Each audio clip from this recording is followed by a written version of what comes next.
Hello, Comics Alternative fans. Before we start with the episode, we want to invite all of you to check out our Patreon campaign. That's right. Go to www.patreon.com/comicsalternative for more details. There you'll find more information about the campaign and the cool rewards levels we have. For as little as $1 a month, you can help us maintain good quality comics talk, and the more you contribute, the more perks you get. These include monthly podcast episodes exclusive to Patreon supporters, as well as the chance to help us choose which books we review on the show. So be sure to visit www.patreon.com/comicsalternative and become one of our proud podcast patrons. Yeah, and now on with the show. This is the Comics Alternative Interviews, a conversation with Brian Clevinger.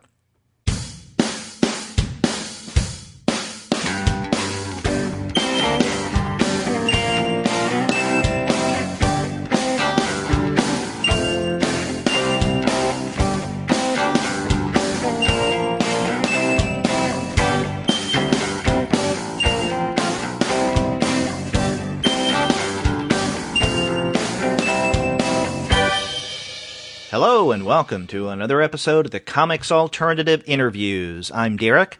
And I'm Andy, and we're two guys with PhDs talking about comics. And on this episode, we have a great time talking with Brian Clevinger. His and Scott Wegner's book, Atomic Robo, the Everything Explodes collection, has come out recently from IDW, as has the first one or two issues of the new series, Atomic Robo, The Ring of Fire. But before we get to that conversation, we want to let all of you guys know that this episode of the Comics Alternative Interviews is brought to you by the wonderful folks at Discount Comic Book Service. Go to their website, dcbservice.com, for all of your comics pre-ordering needs. There you'll find all DC, Marvel, Image, and Dark Horse titles at 40% off of the cover price if you pre-order. For all of the other publishers, you'll find that those discounts are 20 to 35% off of the cover price.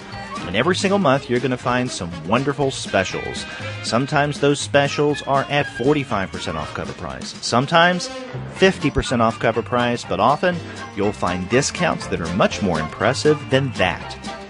That's right. And as usual, they have a load of bundles to take advantage of where you can get a deeper discount on multiple comics from the same publisher than you would get if you bought those issues individually. But in addition to their bundles, they also have a special this month in which if you support the Comic Book Legal Defense Fund with a membership through the DCB Service website, they will send you an exclusive DCBS variant cover. So that is yet another great incentive for joining the CBLDF and for shopping through Discount Comic Book Service. Yeah, so you'll be helping creators as well as saving on your comics, and you can't beat that combination. And that's right. And that's what you get through Discount Comic Book Service. They're good people. They're looking out for the industry as a whole, both creators and readers. Go to their website, dcbservice.com. They'll take care of all of your comics pre-ordering needs. And after you do get your comics there, be sure to send them an email and tell them that the two guys with PhDs sent you. That's right. Andy, we have a good time talking with Brian. And, I was thinking as we were having our conversation, this was a long time in coming. Yeah, that's right. We've had contact with Brian off air in the podcast and on air at one of our on location shows. That's right. But this is the first time we've had him on the show itself. Yeah, and in fact, you mentioned toward the end of the interview that Atomic Robo was one of the earliest shows that we did on the Comics Alternative way back. I think it's episode number 11. And when we first contacted him to be on the podcast for an interview around the time of Everything Explodes collection, he had mentioned something about being on the show previously, and he was probably thinking about you talking with him at Heroes Con. But I think he also thought that since we've talked about Atomic Robo, we've mentioned it so many times, it feels like he had been on the show before for a significant interview. Right. Yeah. So, but we do have a great conversation, and let's let our listeners hear the fun that we had talking with Brian. Yep, let's do it.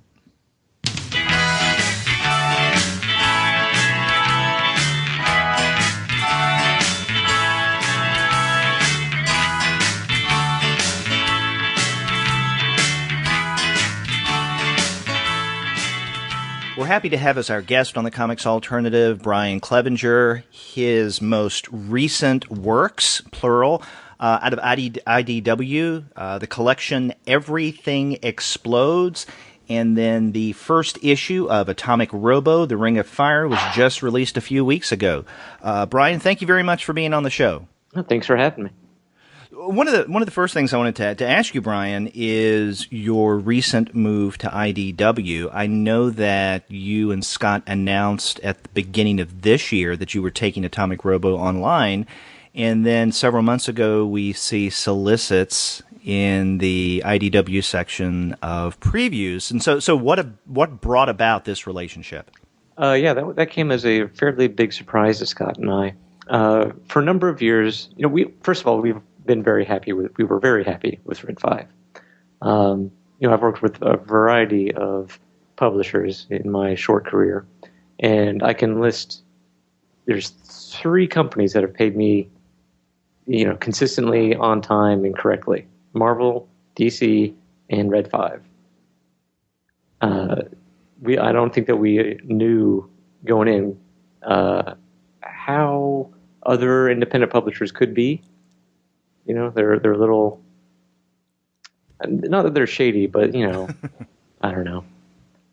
I don't know what goes on over there. But anyway, but Scott and I, Robo's not a big selling book, and it's our job, and we were not making enough sales to really justify continuing to make the book. But we were looking at the numbers, and we saw, well, if you take out the retailer part of the sale, and you take out the publisher part of the sale, and you take out the diamond part of the sale, that would be enough.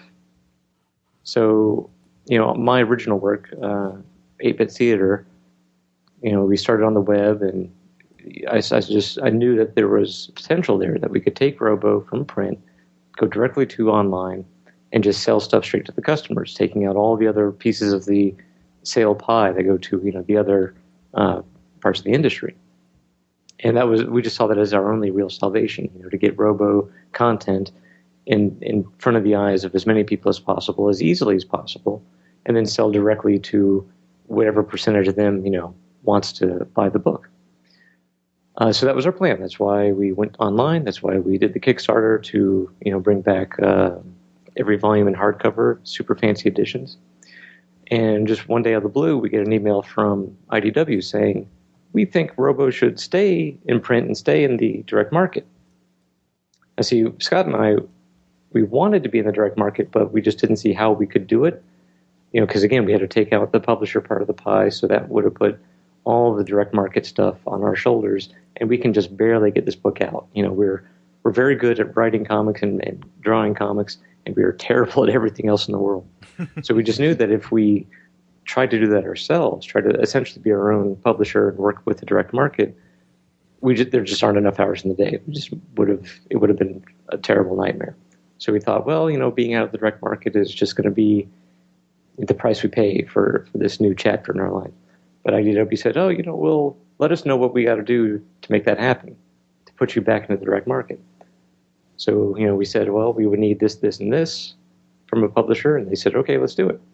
So we were like, oh, okay, yes. Why don't we do it? Thank you. So it was just a lucky coincidence that they were looking to pick up a book, and we just happened to be available. Now, you mentioned when you guys made the decision to go online, was it about that same time that you launched your Patreon campaign? No, you know what? The Patreon campaign was a real last-minute decision, which is kind of stupid if you think about it, because, what is a monthly comic book but, in a sense, a sort of monthly subscription? You pay up your $3, $4, $5 per month or whatever, and you get some content out of it. I'm glad we did it because it's working out really well. and it gave us an excuse to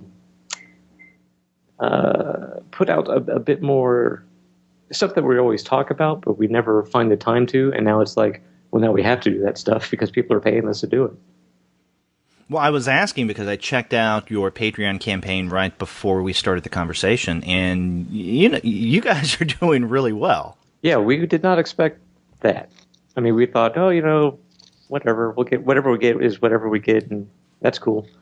But people have been very receptive to it, and we're very lucky that way.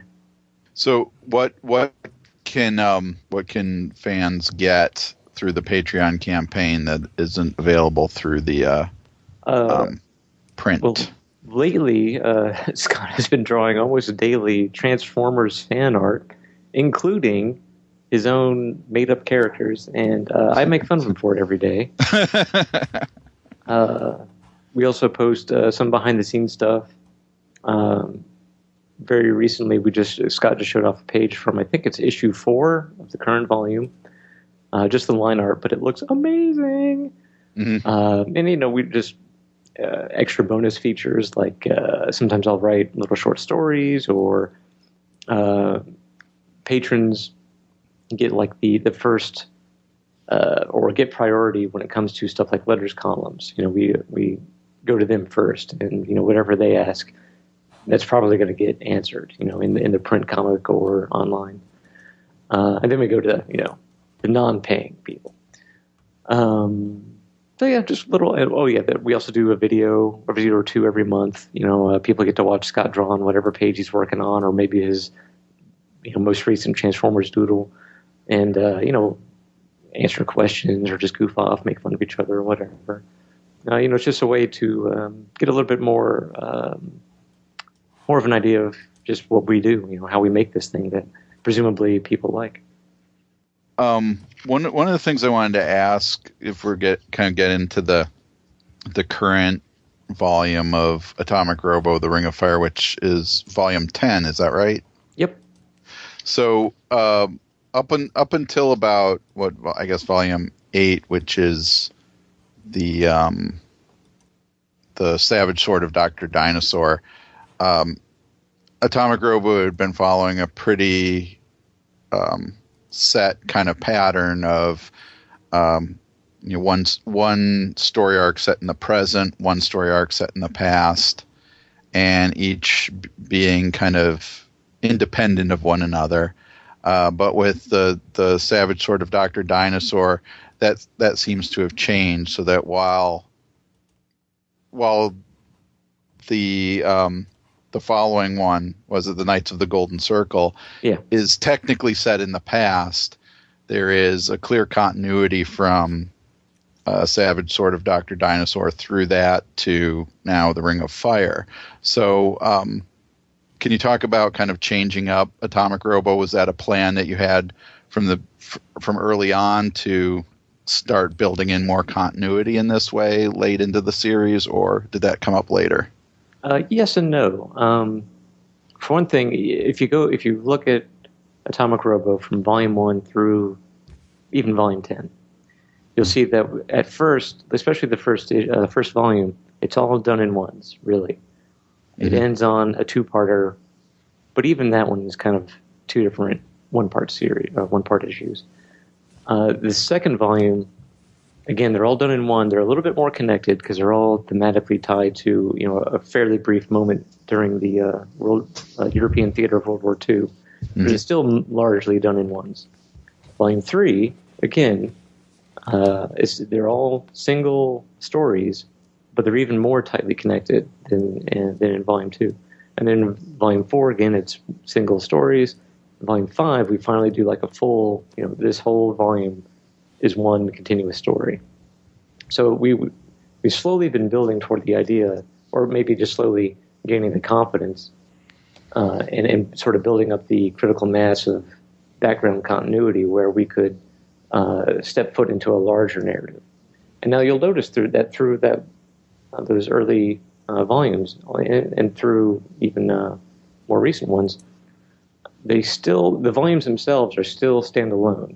You still don't really need to, even with volume, the current one, Ring of Fire, I maintain that although it would certainly help to have read the previous 2 volumes to really see how Robo got to this state, you really don't need to know why he's just ahead, It's just very clear from context that he is, and that's unexpected and is a huge problem for the world.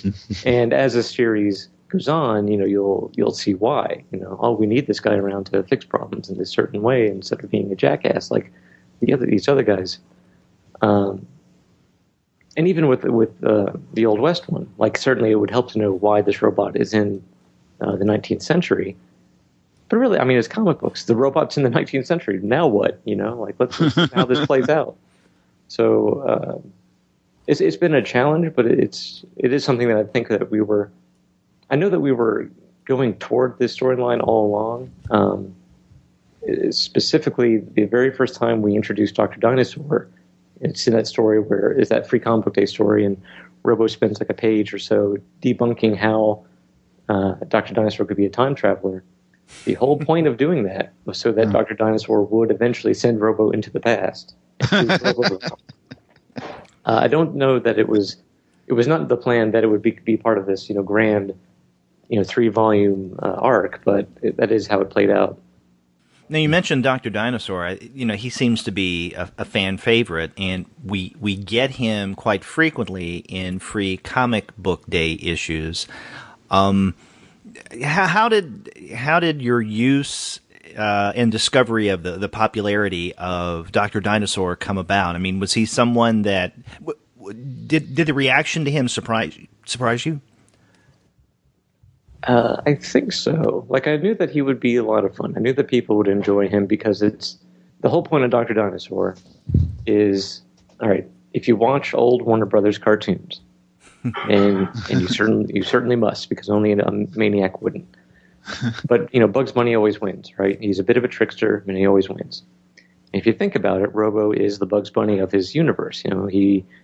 He just brute forces his way through these problems by being invulnerable in the way that a cartoon is, but also tricking people. But there's 2 specific cartoons where Bugs Bunny loses. They're the ones with Cecil Turtle, and those again, it totally just turns the whole Bugs Bunny, arc around. Nothing works for Bugs, and no matter what he does, it's not enough. And even if he wins, he still loses. So that's what Dr. Dinosaur is. He is our Cecil Turtle. He's the element that completely undoes everything that we've set up. He is, in a sense, to the total narrative, to the total universe of Atomic Robo, he is always a punchline. He's always going to just upset every expectation that we've laid out. So it's just satisfying, like it is likely as a reader you're going to enjoy that experience. We did not expect that he would be as popular as he was, and we're happy that he is, because that gives us an excuse to do more. But Scott and I felt even in the beginning that it was going to be very important to not overexpose Dr. Dinosaur. Part of why he's so much fun is the anticipation, or the fact that you haven't seen him in a year. It's like, oh, there he is, great. If Christmas was every day, you would hate Christmas. That's interesting. So what you're saying is we're not going to be getting 5 monthly Dr. Dinosaur comics. Yeah, we're not going to. The way we see it, people enjoy Dr. Dinosaur. Why would we risk taking that away from them by overdoing it? Why we would never want that to be this guy again. You've got your Wolverines, you've got your Deadpools, you've got your 10 Batman books or whatever, and that's fine for those companies. I know why they do that. I get it, but that's just not what we want to do. Well, not only the Dr. Dinosaur part, but just the entire series is filled with humor. I mean, this is definitely an adventure comic, but it's one that's largely defined by humor as well. And humor brought to science, which leads me to my science and math question. I mean, did you have a love of science that you brought into Atomic Robo? Is this something that, like the nerd in you, wanted to just get out into comics and then have fun doing it? What is your background in science, in other words? The very first book that I remember getting from the library I know it was my grandmother who brought me, and I must have been 4 or 5 years old, but it was some kind of book on astronomy. Clearly for kids, not Stephen Hawking or whatever. But so yeah, I've always been interested in science, and then that obviously turned to an interest in science fiction, and I just like playing around with that stuff. As a kid, I say this all the time in interviews. I grew up in a small town in Florida, and all the other boys, they were into sports stars. That's who they looked up to, and that's what they watched Sunday night or Monday night whenever they have sport games on TV. I was watching Nova. I was watching Newton's Apple. My heroes were Stephen Hawking, Carl Sagan, Cosmos. So yeah, I was just a lifelong nerd, and this was one way to get some use out of it. Real life figures who appear in Atomic Robo. Yeah, and really, I discovered this a few years ago. It really feels like Atomic Robo is nothing more than an excuse to monetize reading the dumb, nerdy research that I want to be reading. So, there is no crappy day job in the way, because, this is the day job. Ah. Well, what kind of research do you do for the title? With Robo, it's largely either research into history, which is my other passion, or hobby, or both, and strange, modern, and past scientific theories, some plausible, some not, some debunked. It's stuff that's technical research, but it's also technically stuff that I would just be seeking out anyway, just because I'm interested in this stuff, and it sort of becomes research. Like right now, what am I doing right now? I was reading up a bunch on quantum mechanics and different kinds of hypergeometry, and I don't understand the math of it or anything, but it's interesting to kind of fill your head with these ideas and just let these ideas kind of bounce into each other and find ways to connect them together in a robot sci-fi universe.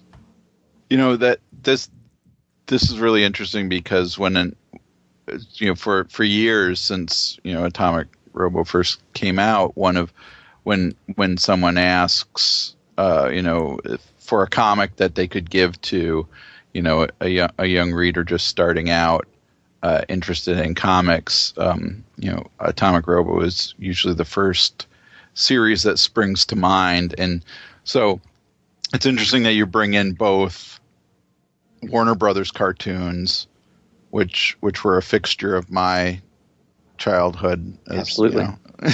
And then the kind of works that were done, things like not just 321 Contact, but the books that kids, science books that were made for kids. Like I know a lot of people my generation have fond memories of like Time Life books. Yep. Mm-hmm. And things like that. So that now I'm realizing from what you're saying what kind of important intersections Atomic Robo brings in for anybody who's today might be a kid wanting to get into comics because it's things that kids have been into for a while. Yeah, we lucked out that way. It was not part of a plan. And in fact, really being known as a all ages kid friendly thing was also not part of the plan. It was just the main types of stories that inform what Scott and I wanted to do. We were always thinking about Ghostbusters and Star Wars and Indiana Jones, the first one anyway.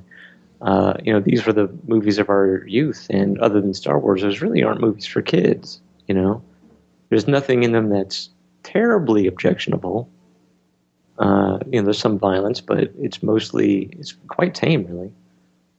And it didn't warp us too bad, so we figured, well, let's just do that because that's the kind of stuff we are into, and worked out rather well.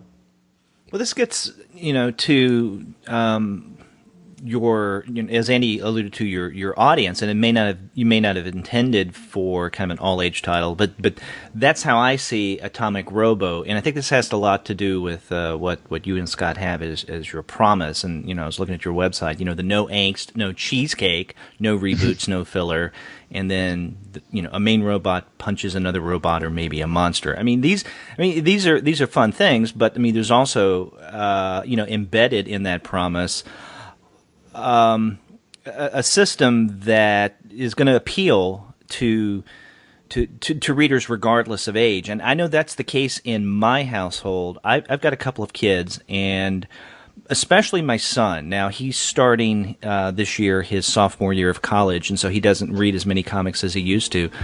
But there weren't many non-manga comics that he would read. The one title that he read on a consistent basis was Atomic Robo. Wow. And he continued reading that up until last year when he moved off to college. And again, he had other things. He's a little busy. He is a little busy, yeah, getting used to that. But he still really does love Atomic Robo, and I can see that, because that was something that he could read, that I could read, and we could at least ideally discuss. He was at the age that he didn't want to interact with his parents as much, and so we didn't get to talk about it as much as we could. But it was one of those deals where I could get Atomic Robo comics and then give them to him, and then he would keep them and read them. And every now and again, we would bring them up, and he would say, when are you going to get the new issue, Dad? As soon as those lazy creators get it done. Well, early on, I had to explain to him the cycle and how it would come in a series of about 5 different issues, and then we'd have to wait for the next volume to come out, and then he would be glad when that would come back. So I would try to keep him in the know. But I think that something else that worked, and not only for my son but also for a lot of other readers, is the fact, getting back to your relationship with Red 5. I remember going to a number of cons and finding, a really well-staffed table, and these aren't large conventions, maybe Fan Expo, Wizard World, I guess they're big enough, but sometimes with those cons, there's not enough attention given to Artist's Alley. But I would go to these, and more times than not, Red 5 would have a table there, and they would have ample supply of their comics, including Atomic Robo. And I can't remember the people that I would speak with, but they were very engaging. They would talk to parents as well as kids, and they would make recommendations. In other words, they would engage with the attendees in ways that a lot of other creators or even publishers would not. And I think that really appealed to my son, at least, and myself, and getting my son excited about that. And I think his first exposure to Atomic Robo was at a Dallas convention quite a number of years ago. I can't remember which one. That sounds like you probably saw Scott Chitwood. He's one of the main Red 5 guys. Yes, I did see him at one. And see, that doesn't surprise me. I think I've done like 1 or 2 shows with him personally, and he was like that at those two. He himself, Mr. Chitwood, he's a father and a huge comics fan. So, and he has the luxury of there's the books on the table. They're there for a reason. These aren't just the books that they're churning out.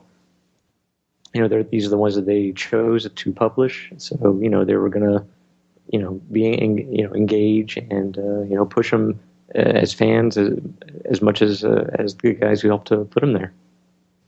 Did the it seems like the Free Comic Book Day efforts were also a very kind of positive part of the marketing of Atomic Robo as well. I know even after just the first one, it became, for me, the Free Comic Book Day book that I would definitely seek out above all others. What were the decisions behind those initial Free Comic Book Day efforts that you guys made? Well, Red 5 came to us and said, "Hey, how would you guys like to be the main bit of our Free Comic Book Day?" we thought, yeah, that'd be great. That'll give us an excuse to sort of showcase some shorter stories that wouldn't make sense not in the larger volume. And yeah, Scott and I were not interested in just reprinting material. A lot of publishers do that, and it makes sense, I guess. But we were like, well, if it's this big event for retailers, they're going to push it like crazy, and they're going to buy all these books and just give them away for free. And yeah, they do get a bulk discount, but it's still, every free book it costs them some money. So, let's put our best foot forward. Everyone already knows about Superman, Spider-Man, Batman. They don't really. I'm not saying that they get lazy with their efforts, but they can afford to, reprint some material or include some material that's going to be printed and on sale later. Stuff that they've already made, essentially. But we saw it as an opportunity to sort of separate ourselves from the pack, to just tell the best stories that we could, and make it all new original material, so that it really was an event. Like, if you didn't get it at this show, you're out of luck, because it's not like it's going to be on sale next week. And so that was what we went for. Because I know that, as Andy suggested, having a strong presence on Free Comic Book Day is really good for younger readers, just introducing them to the title. But with comic fans, I tell you, one of the things I really appreciated is the fact that your stories were new. At times, you find Free Comic Book Day material, and it's either reprint of older stuff, or it is previews of something that's coming up in the next month or so. Yeah. Which is okay. I mean, it is it's Free fun. Comic Book Day, yeah. But it seems like what you guys are doing is an extra added bonus to Free Comic Book Day and giving us something special, something different. Yeah. And so I really appreciate that. It just struck me as a real waste of the entire event of Free Comic Book Day to merely reprint, or to print something that was already in the pipeline, or part of something that was already in the pipeline. It's retailers, they're the really good ones. They make this huge event out of it. I often go down to Ultimate Comics down in North Carolina. They have a band, they have food. It's a big outdoor thing. It's fantastic, And so why would I just felt like it would be an insult to that sort of, I don't know, to that vibe, to just, here's some stuff we already did. No, if the retailers are putting their best foot forward and trying to really push the medium and try to find new customers and new people to enjoy, the medium of comics, well, then why don't we, if we're going to participate in this event, let's participate in the event and, do something new. That's the least effort you can really honestly do. That reminds me, I wanted to bring up now that you've got the Everything Explodes collection that also came out from IDW, which collects the first 3 volumes of Atomic Robo. What went into the decision to start re-releasing these collections in its much larger editions through IDW? IDW really wanted to print some collected editions, so that was one. 2, our fans for years have been asking us for some sort of omnibus, series, whether that was 2 or 3 or 4 books or volumes per book. They didn't care. They just, I really like omnibuses, and where are yours? And like, we're working on it. I think the main problem was just finding the money to get it going. It's being a larger book. There's a bit more overhead involved, and so it was just something that we would always, let's put it off until next year. Let's put it off until the next year. Now that it is this next year, but luckily, IDW, that was something they were really gunning for. So we saw it as an opportunity to, finally deliver that to the fans. Well, I'm glad for it alone because now I can go get my my signed copies of volumes 1 and 2 slabbed, so I never have to read those. I never have to open those again. Have you seen the omnibus in person? It's really nice. Yeah, I've got it. Yeah. Yeah, it is nice. I'm glad for it. It also, and that's one of the other things I just wanted to mention, that if if I were to pick the top three moments in comics history, they would be Batman's parents getting killed, Spider-Man's Uncle Ben getting killed, and Atomic Robo writing Stephen Hawking is a bastard. That is high praise. Because, and that happens. One of the neat things about going back and rereading those first three volumes, which I hadn't done in a while, was that I didn't realize how early that had happened in the series. I thought that was something that came up much later, but it was within that first arc. Yeah, Volume 1 was really, because we had no idea if there would be any more. We had no idea if anyone would think that this goofy comic book about a robot scientist who punches monsters, if that had any legs. So our main goal with the first volume was to just get as much material out there that sort of just told you what this universe would be like. And so we knew that we needed to have either Carl Sagan or Stephen Hawking involved, because that would be the one point of, oh, hey, by the way, there's real life scientists, and they're involved in this grand adventure, and isn't that kind of cool? And that was definitely one of the bullet points on the what makes this comic book interesting. So that's why he's there. And in fact, both Hawking and Sagan make appearances in Atomic Robo before Nikola Tesla does. Yeah, which is interesting, and it leads me to another question, and that is, there seems to be in comics, but maybe in pop culture as a whole, a fondness for Tesla, especially at the expense of Thomas Edison. Yeah. It's interesting the number of times we see this played out, and so I'm wondering for you, what was it about Tesla where you wanted to make him basically the genesis of the entire enterprise? Well, that was not the original plan. The original plan was, well, I'm going to have to make up a mad scientist who developed Atomic Robo. So as I mentioned earlier, that involved research and research into the geniuses and the scientists and theoreticians of the 1920s. And obviously Tesla comes up, and I'd heard of him. Obviously, I knew basically the gist of it. Oh, the electricity guy, right? Whatever. But the more you read about Tesla, the more you cannot help but sort of fall for him. He's one of these guys in history, and history is just filled with these kinds of people, where they're just so fascinating. You can't believe that they are not made up, but at the same time, if they had been made up, you wouldn't believe that either. So, in my research, I just found, well, whatever mad scientist I invent is just not even going to compare to this guy. So this guy, now he gets to be Robo's creator. And the other part of the Tesla legend, I suppose, is that, a lot of people, they give him more credit than he is due in a certain sense. Absolutely a genius, absolutely an amazing human being.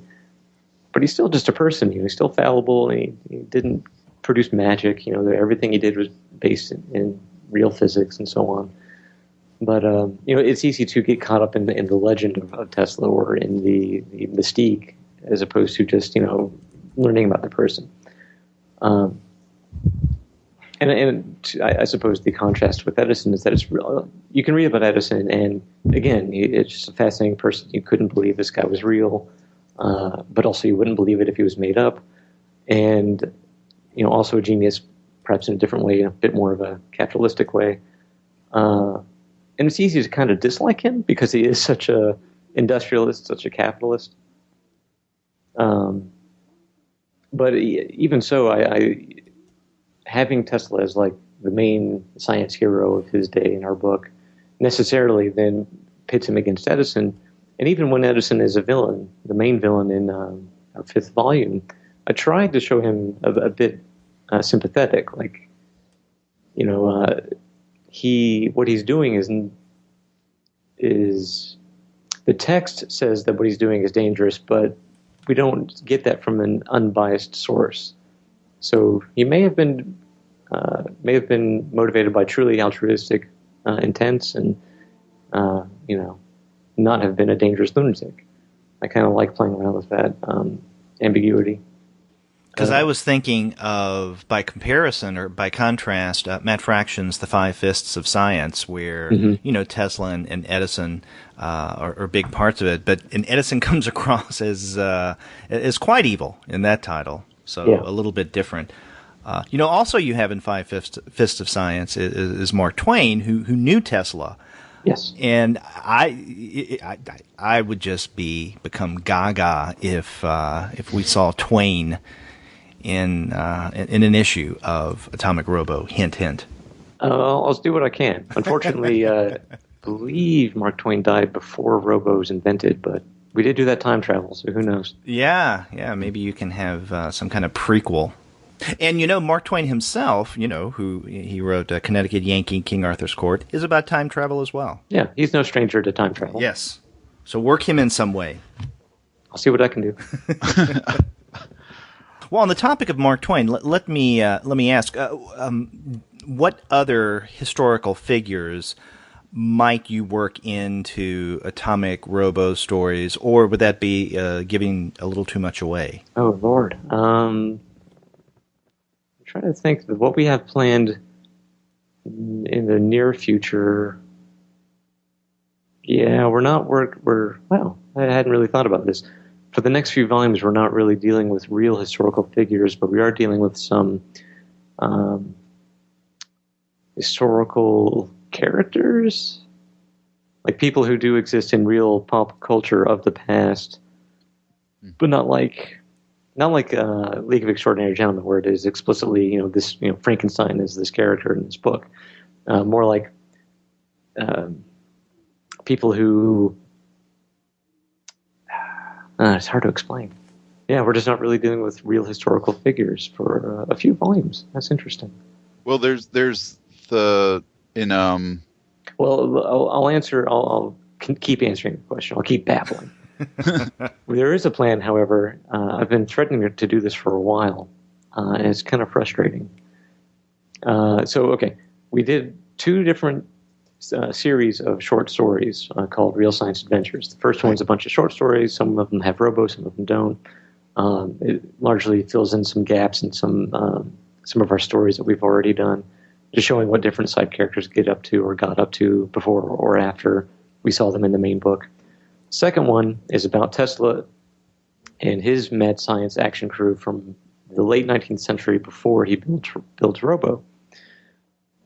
So the research for that, for figuring out who would populate that team, because they had to be alive at this certain time and kind of active at this certain time, right?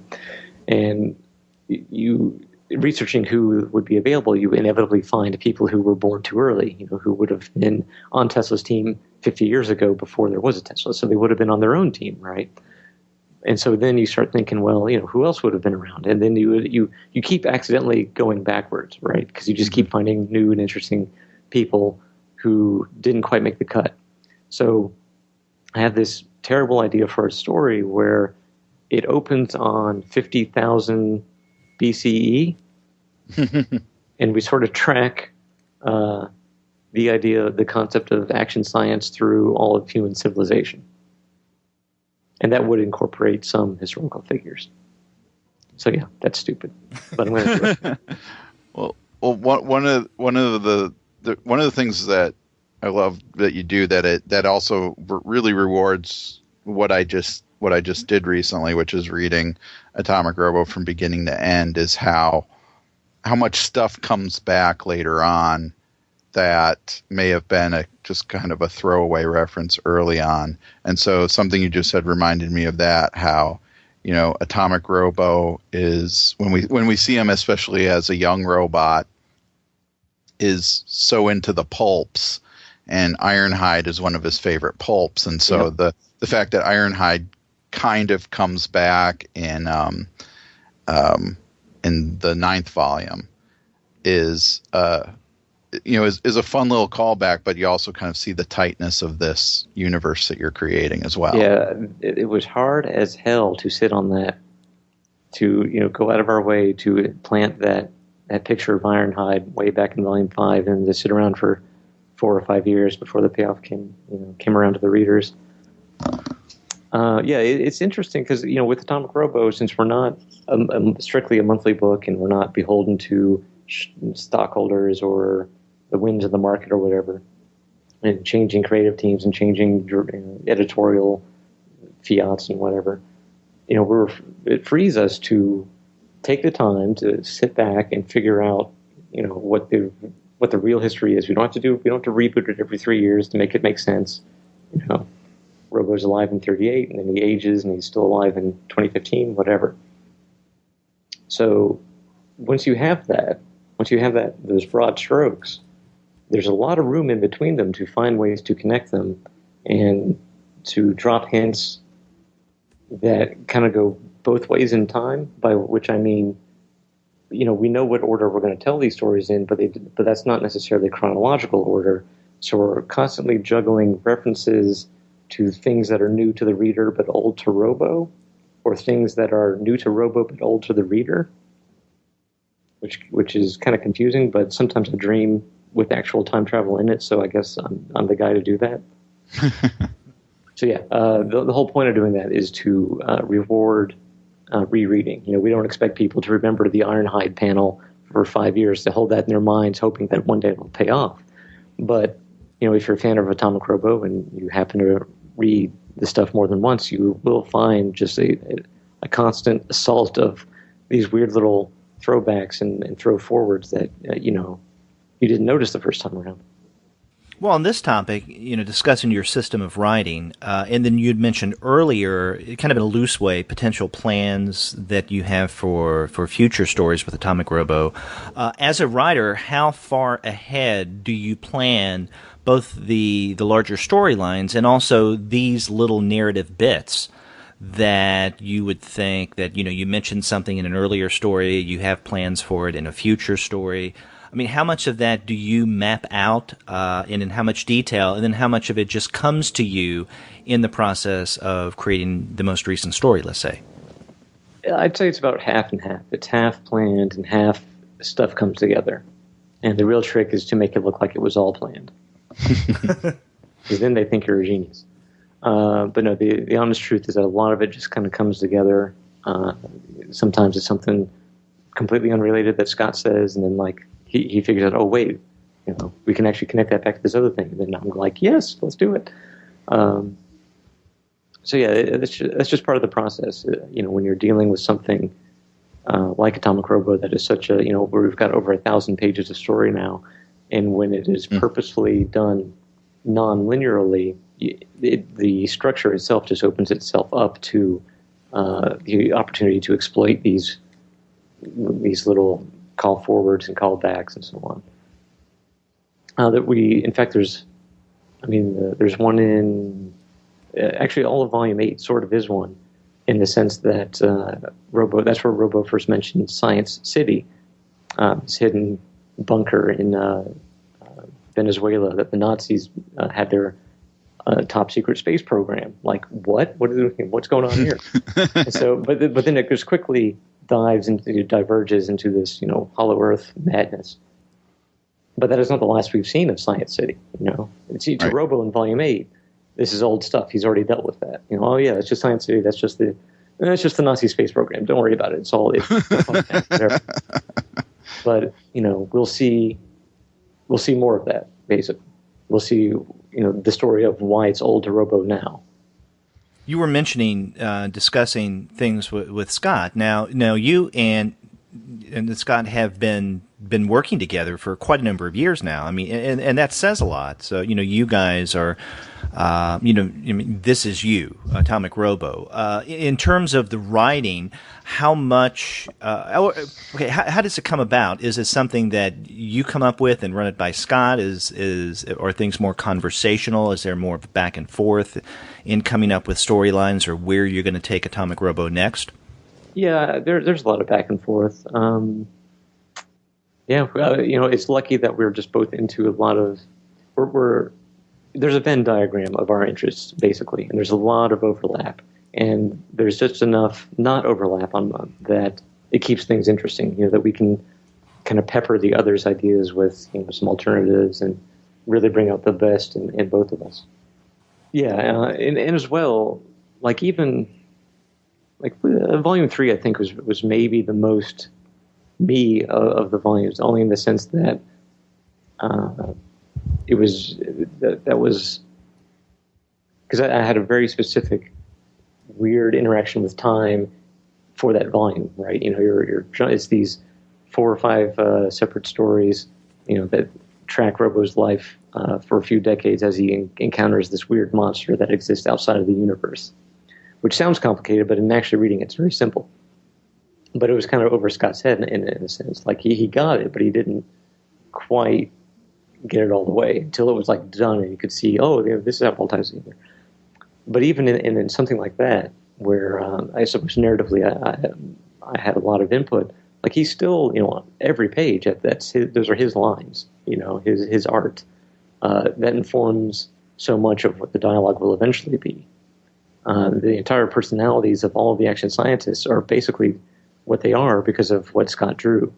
You know, I had no input, or not no input, I just had no idea of, you know, what their sexes should be, their nationalities, whatever. They just came out who they were, and, you know, he would draw a character posed in a certain way, and I was like, oh, well, that totally changes their body language. That's not the body language that I imagined when I wrote this line. I should change this line entirely. And you do that a few times, and suddenly you have a personality there instead of just, you know, action scientist number 1.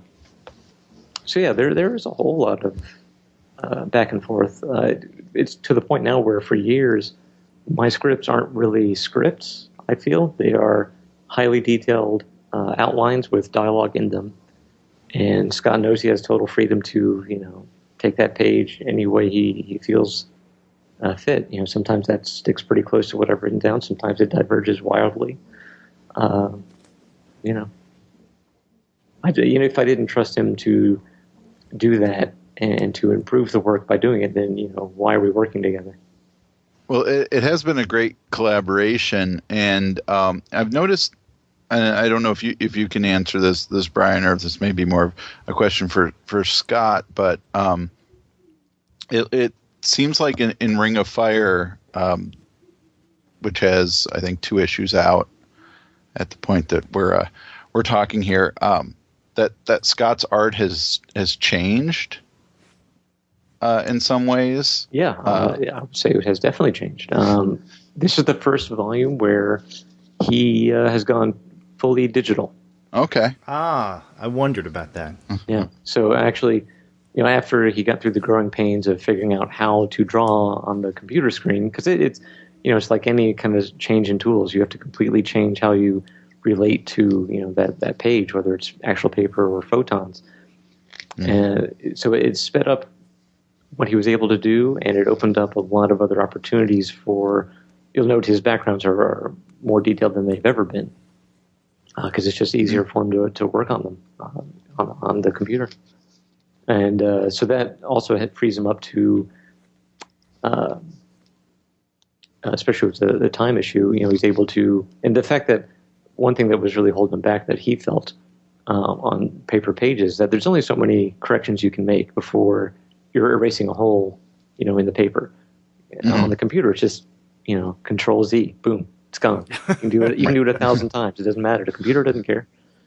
So yeah, and it's not even that he needs to make that many corrections, but psychologically, just that freedom, you know, stuff just comes out so much easier now and so much faster now. And of course, he's screwing this up though, because now he's packing in so much more detail that it takes just as long as it used to. But you know, the pages look great, so whatever. With the rest of us benefit, he doesn't. Now, when it comes to the art, you were mentioning that he has quite a bit of freedom in terms of, you know, getting your loose scripts and then working with it. What about in terms of the art? I mean, do you have in your head the way that something, some scene, some character, some event should play out visually, and then make sure that he illustrates it that way, or does that mostly fall on him? Yeah, that's mostly Scott. I feel like since we're co-creators, you know, we have the Venn diagrams of our interests. There's also the Venn diagram of our expertise. You know, I spent my life learning how to write what is hopefully coherent stories and dialogue, and he spent his life learning how to draw stuff. So he trusts me, on the narrative level, and I trust him on the visual level. My scripts are full of what I suggest, these sort of visual beats or things that I feel would be best to emphasize given this bit of dialogue or in this order or, whatever. But, my feelings not hurt if he changes those things, again, he's the artist, so I trust him to have a better sense of what would look best on the page, And it's going to be, at the end of the day, it's going to be a lot easier for me to just tweak some dialogue than it's going to be for him to redraw even one whole panel, So I think it helps that both of us trust and respect the other one to bring our best and to amplify what each other brings to the book. If that makes sense. Mm-hmm. Mm-hmm. Now, we were talking earlier about the all-age tone of Atomic Robo. In something like this, strikes me is perfect for animation. Totally agree. So with you totally agreeing with that, let me ask, have there been any inquiries, any attempts, any interest in turning Atomic Robo into any sort of animation, either for the television or even the bigger screen? Well, there's been a couple of attempts at a movie, and Robo exists in this really weird. It's actually probably the worst thing to try to make into a movie, and here's why. You read the comics, and it's tons of fun, right? But Hollywood guys are going to look at it and think, well, if this is live action, this is going to be a bare minimum $200 million special effects extravaganza. Like even if you do something really simple, quote unquote simple, like the 5th volume, where it's all in 1930, relatively low sci-fi. But even that's going to be expensive because it's all this 1930 stuff. So you need all these sets and all these cars and these costumes, blah, blah, blah. Plus the robot main character is going to have to be at least half CG, et cetera. And he's going to be on screen constantly. So, no matter what it is, it's going to be extremely expensive. And it's not a Marvel comic or DC comic. Nobody's heard of this book. All right, so the other half. So, okay, well, let's animate it, That'll make it cost half as much or less. But now, because of the way Hollywood works, now they're thinking, well, if it's animated, then it has to be for children. And by for children, they mean 3-year-olds. You have to market it to a 3 or 4-year-old. So to do that, they say that you need a child character or some kind of weird animal sidekick or something. You need to really, really dumb it down, which is not Atomic Robo at all. We don't dumb it down. It's written for adults, but it's appropriate for kids. My point has always been on the issue of, you need a kid insert character. You need something that kids can latch onto. Yes, I agree, they do. That's why we made Atomic Robo, the really cool action robot who was always on screen and always doing something cool and always saying something funny, and he has a big friendly face. That's what he's there for. I already did your job for you. Why are you doing this? So yeah, that's why there's not yet been an animation or a film. It's just the way that Hollywood works. It just does not fit into their way of thinking. You could pitch it as a sequel to The Theory of Everything. And have, this wonderful romantic love story that you were all rooting for. This guy turns into a total bastard and sends our beloved robot to Mars without any magazines. I dig it. Get Eddie Redmayne on the phone. Yeah, we'll call it The Theory of Everything Else. There you go. Or The Theory of Everything Exploding. There you go. We could work it into that first collection. Yeah. But no, you're right about the dilemma you're in with an animation. And, I didn't even think about the potential for this being live action, something like a Hellboy. I wouldn't want anything like that. I was thinking just straight out animation, but you're right. I mean, even if it's for the small screen, what options do you have? So, if they're cartoons for adults, or let's say for the entire family, then what you have is something like we have on Sunday nights on Fox, where you have The Simpsons, you have Bob's Burgers. I don't know if it would fit in anywhere like that, And if you wanted more sophisticated cartoons, maybe for adults, that's something like Adult Swim, and that's a fish out of water as well. Yeah.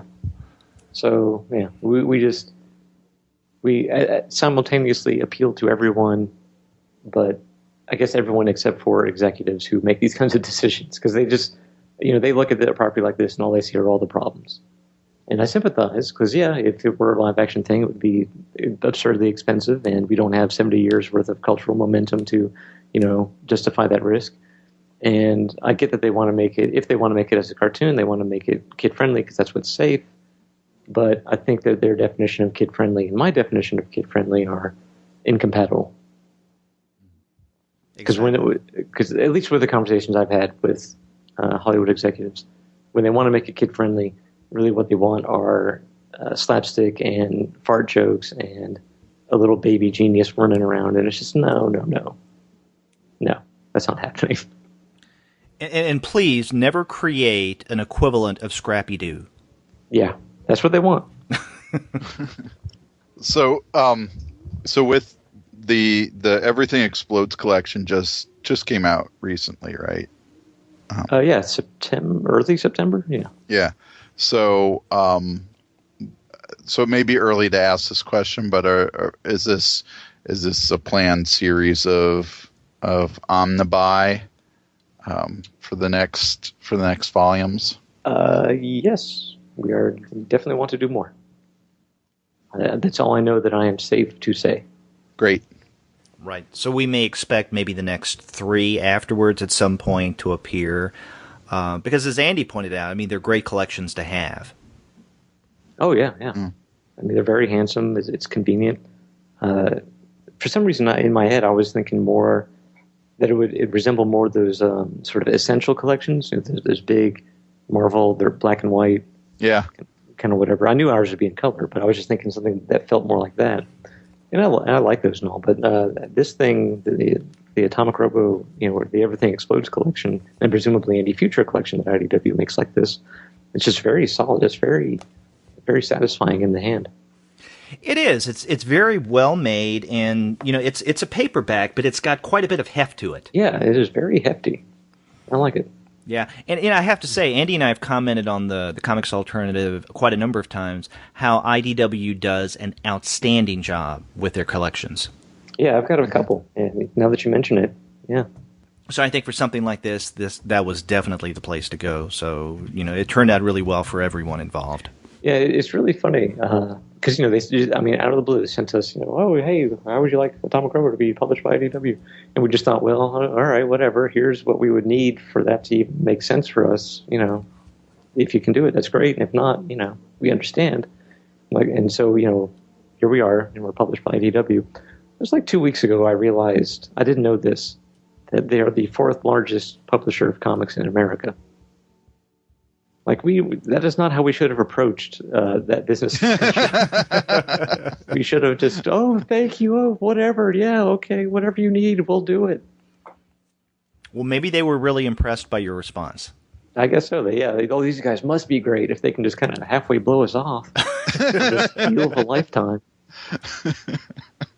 Well, I'm really looking forward to seeing more coming out from IDW as you finish up this current run, The Ring of Fire, and then the next. Do you know what the next volume is going to be titled, the next narrative arc? Yeah, I'm writing it right now. The title for this one has been up in the air for a while, but I think we have settled on Atomic Robo and the Temple of Ode. Ode being related to Odic, as in the weird energy that... that Edison was using in an earlier volume. Oh, so maybe we'll see Edison again. It won't be Edison, but you'll see some stuff. Okay. I like to see stuff. Stuff is good. Stuff is good. That's funny because when I asked I guess it was last year at Heroes Con where, Brian, you were nice enough to let me experiment with recording my first on-location interview with you. Oh, cool.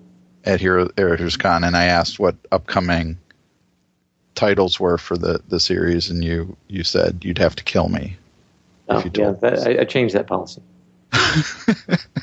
Well, good, because I thought we were going to die. Why? I shouldn't have asked the question. You guys should really get together beforehand and vet each other's questions.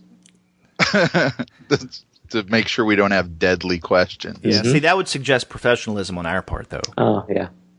But also I wanted to say early on in our podcast history, we did an episode which was on Atomic Robo, and I think that was about the time that the Flying She-Devils was coming out in single issues, and you were nice enough to send us some PDFs of those issues to discuss. And then when we had science questions, I believe you were one of the first creators to actually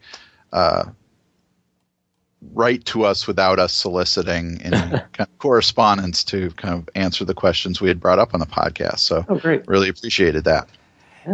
Yeah, and that meant a lot to us because that episode, as Andy pointed out, was very early. In fact, I just looked at it. That was episode number 11 that we looked at all of those. I think we looked at all of it. We discussed all of Atomic Robo up to that point. So we spent a good deal of that episode talking all Atomic Robo all the time. Well, see, all you got to do is butter me up, and I'm there. Yeah. And that'd be a lesson to all you other podcasters. and also the fact that you listen to the show. I mean, that impressed us. Yeah, you guys, you put on a pretty good show. I doubt that's true. I mean, you know. Hey, we'll take that, Andy. We'll take that. I know. Put that on the commemorative DVD. You guys, yeah. ... You're all right. Well, when we come up with an endorsement page, we'll be getting back with you on that. Okay. Yeah, that'll be our blurb. Well, Brian, thank you very much for taking the time and talking with us, and we're enjoying Atomic Robo. Keep up the great work. Thank you. Thank you for having me on, and I'm glad that you enjoy what we do. Thanks.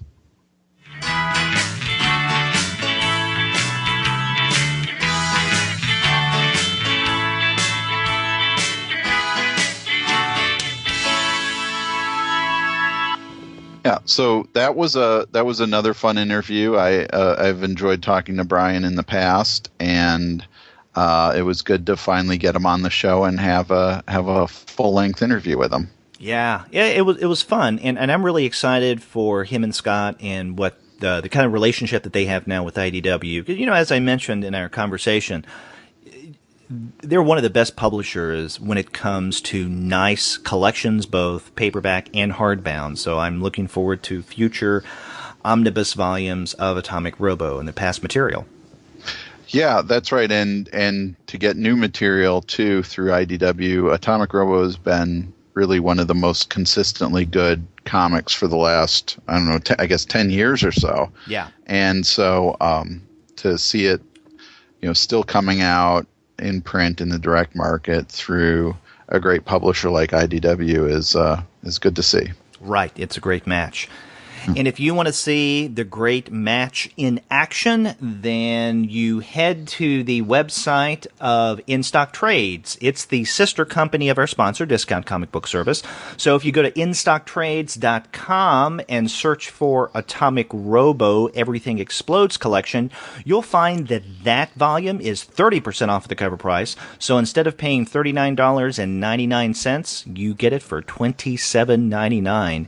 And you can also find the previous Red 5 collections at 25% off. So you got some great discounts at Discount Comic Book Stores and InStockTrades.com. So whether you do use DCB Service or In Stock Trades, you can't go wrong. And then get in touch with us after you get those comics and let us know what you think of Atomic Robo. If you go to our website, comicsalternative.com, you'll see in the right-hand side of your browser a tab that says Send Voicemail. Click on that, and from the comfort of your own desktop or mobile device, you can send us a voice message through the wonders of SpeakPipe. It's very simple and easy to use. Or you can pick up the phone and call us that way. Our number is 415-3-COMICS. That's 415-326-6427. That's right. Or you can get a hold of us by email. We are 2guys@comicsalternative.com. Or you can get a hold of us individually. I'm Andy at comicsalternative.com. And I'm Derek at comicsalternative.com. We also have our Twitter feed where we announce new content to the podcast as well as updates to the blog. You can check out our Twitter feed at the number 2 guys with PhDs. That's right. You can also find us on Facebook, on Tumblr, on Instagram, on Google+, and on Pinterest. So we're all over the social network sites. We even have a YouTube channel, so you can check out the show that way. You can subscribe to the podcast through iTunes, and when you do, please leave us a rating and review. You can stream us through Stitcher. Leave us a rating and review there as well. You can also find us on TuneIn, and as always, you can find every single one of our episodes as well as our reviews and comics-related commentary that we put up on our blog, and that's on our website, comicsalternative.com. That's right, all the ways to get a hold of us and let us know how we're doing. That's right. And also let us know what you've been thinking about the interviews we've been doing lately, because we've been doing more of those, and we'd like to hear what you think of them. That's right. Until then, I'm Derek. And I'm Andy. See ya.